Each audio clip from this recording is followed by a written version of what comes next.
to the 3rd of June 2022.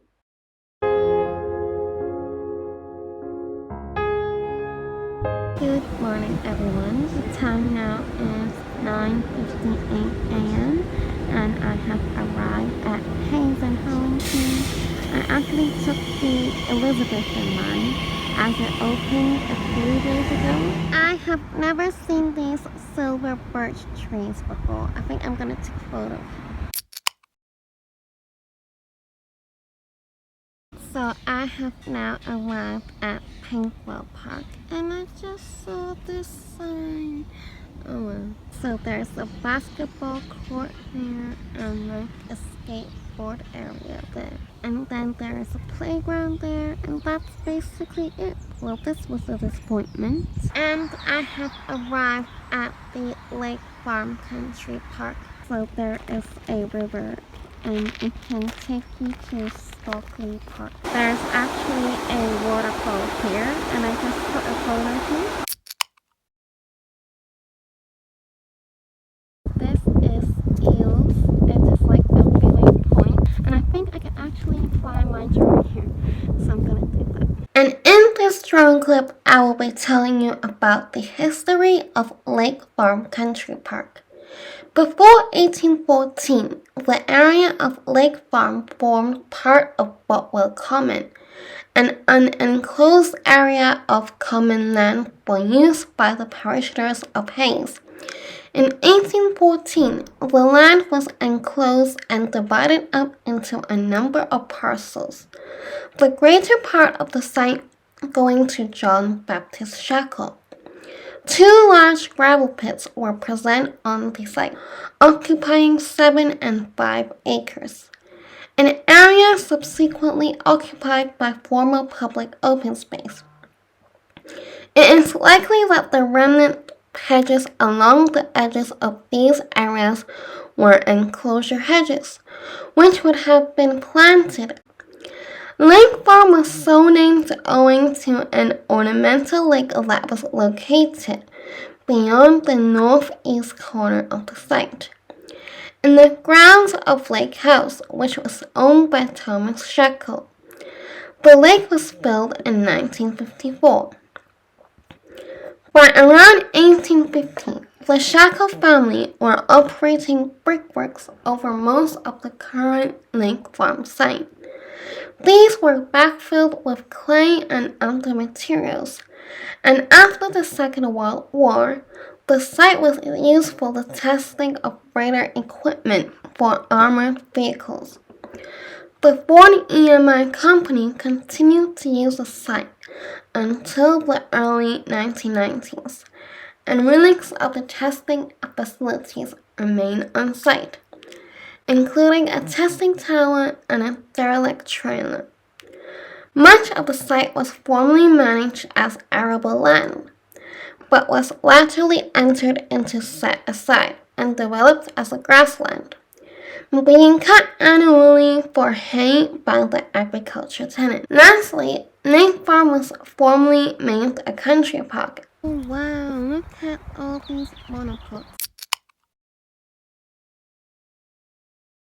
I just flew my drone here and my next destination is to actually go to Iver.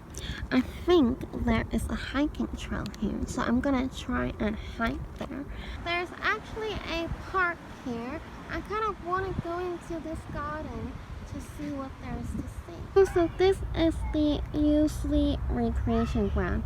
Actually, let me fly my drone here to learn about the history of the Hayes and Harlington. And in this drone clip, I will be telling you about the history of Hayes and Harlington.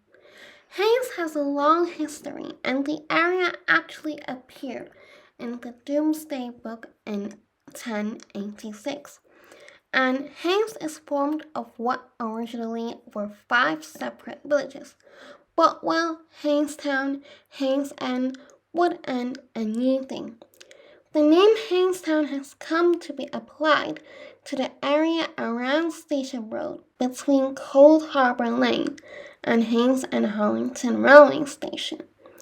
But this was historically the hamlet called Bothwell, and the original Haystown was the area to the east of St. Mary's Church, centered around Church Road.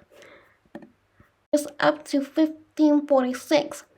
Hayes formed part of the Archbishop of Canterbury's estates, ostensibly owing to the grants from the American royal family.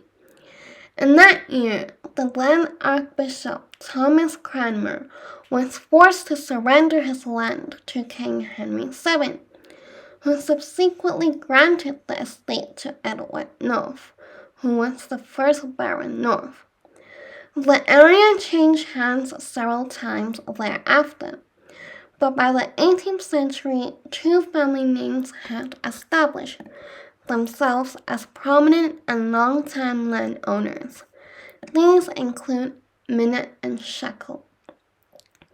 John Wesley and Charles Wesley are the founders of the Evangelical Methodist movement and preached in Hayes on at least 10 occasions between 1748 and 1753. And that's all the time I've got to tell you about the history of Hayes and Harlington. Hope you enjoyed listening. There's a skate park here and a cool garden. If you guys are going to walk to Iver, you can actually walk to this Little Britain Lake.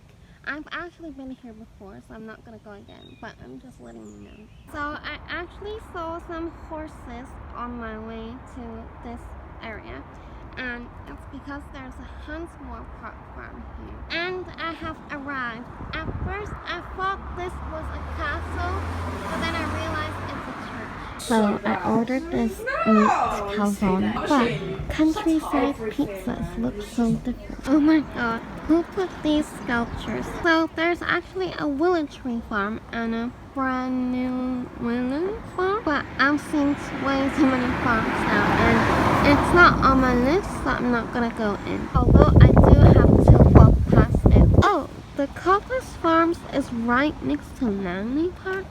I might go in and see if we can pick anything today. It seems like it's not a farm anymore. Wait, or is this the farm? I'm so confused.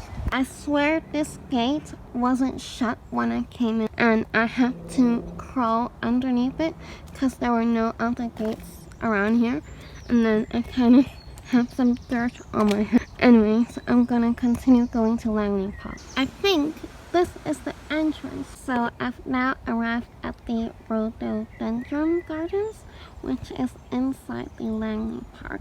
I just flew my drone here in the Rhodendodrone Gardens, so I hope you enjoy watching. And in this drone clip, I will be telling you about a hunting tradition that happened here. Langley Park's existence was first noted during the reign of King John. At this time, Langley Park was part of the royal forest hunted by Saxon kings, now known as Raysbury. Langley Park was originally used for hunting deer and hare. A section of the restored fencing was once part of the original deer fencing at Langley Park. A Tudor deer park, Black Park, and Langley Park have always been one large estate, with Black Park known as the poorer land for hunting hare, and Langley Park as the deer park. Traditionally, parks were enclosed within an earth bank topped with a hedge or wooden paling fence and a ditch on the inside. At certain points, the bank was lowered and the ditch deepened and widened to make a deeper leap. This made it possible for deer to enter the park, but stopped them from escaping, and the Harvey family lived at Langley Park for more than 150 years during the 19th and 20th centuries and had a passion for hunting. Once Sir Robert Bateson Harvey lived at Langley Park. One of his favorite pastimes during the late 1800s was to set out with his Langley Harriers, a group who hunted hare on foot with greyhounds. They course the parks and local area, often going as far as Tableau. This passion for hunting was passed on to his son, who was a successful game hunter. He decorated his home with hunting trophies collected on expeditions to India, Kashmir, Tibet, Nepal, Africa, Southern Newfoundland, and Alaska. And the name Langley Park actually came from an Anglo-Saxon word Langley, which means long meadow. And that is all the time I've got to tell you about the history of Langley Park. Hope you enjoyed listening. So this is the Temple Gardens, but it's just exactly the same as the Rhodendodrone Gardens, but I feel like the Rhodendodrone Gardens was prettier because I was reading the sign and I learned that Sir Robert Granville Henry was the one who invented rhododendrons, because here it says he collected rhododendrons, which he started about 20 years ago. So that's why I think he invented it. I just noticed there are so many different types of chairs here. I might take a photo of that one. So I was just reading this sign and I learned that Charles was married to his wife Elizabeth, and he wrote a really sweet love letter. Let me read it to you. I cannot join with you in wishing the leaves off the trees, but rather wish I may find them. Not that I shall care or even know if I find you well in the house, but hope to come back enough to see the leaves. How sweet. At first, I thought this was Blenheim Palace, but I searched on Google Maps. It says it's 1 day worth of walk away, so I don't know what this is. Oh, this is the Langley Spa. I've seen it online before. I just asked them if they were a spa center, and they said they are the hotel. And so if you want a spa appointment, you have to book in advance. Didn't book in advance. But I was a little thirsty, and I forgot to bring my bottle of water today. And actually, I just started getting thirsty because I only had a drink like 2 hours ago. And then they very kindly gave me some natural spring water. I just asked for tap water, and then they gave me a bottle of water. That's so kind of them. So now I'm gonna keep walking to Black Park Country Park. Oh wow, there are some horses here just living their lives. There's another farm here called the Yewsley Farm. I have arrived at Black Park Country Park. Oh my god, there are grass snakes here. I hope I can't find them. Oh my god, there are so many gray geese here. Oh wow, this is the lake. Let me use my drone to help me take a photo. According to a tweet from Buckinghamshire Council, Black Park is so called Black Park because of the Corsican pine and a black pine that grows there. Black Park is a country park in Wexham, Buckinghamshire. It is managed by Buckinghamshire Council, formerly County Council. It has an area of which 2 separate areas totaling have been designated a biological site of special scientific interest, and a larger area of 66 hectares is a local nature reserve. Black Park has heath, alder, both rare in the county, mixed and coniferous woodland, and some areas of acid grassland. It has a varied fauna, and insects include the nationally rare Russell's bush cricket. There are 18 species of butterfly, birds including hobbies and nightjars, and snakes and lizards. And Black Park is also adjacent to Pinewood Film Studios, which I did go to after this park.